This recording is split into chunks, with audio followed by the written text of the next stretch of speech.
I talk a lot of shit, right? About everything, driving, cars, trucks. I'm also gonna give you some tips too. If you got a starter problem, and actually it's not my starter. You see me banging on everything up in here.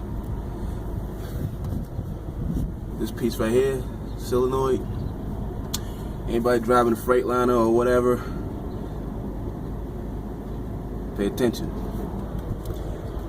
Starter might be bad, solenoid might be bad. Top thing right there, that's your solenoid. That's your starter.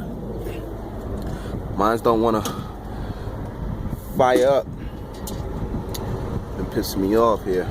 But I know how to handle this. So you make sure nothing's touching. Hold on. I don't want to cause no crazy ass sparks. Keep it on plastic.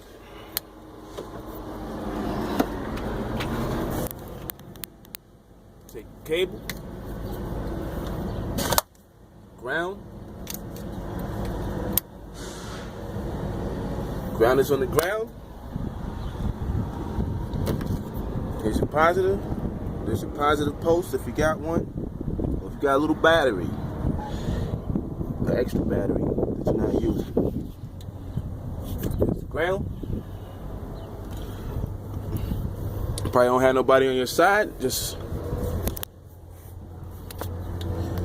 take the joint, put it in there. It's crazy. You hear that? Should work. If it don't, your shit is completely dead. You're gonna have to get a whole new joint. I should be able to start now.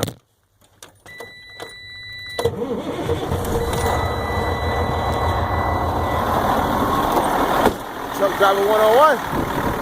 You did hear it the first time it clicked. You didn't want to go. I'll show you the rope.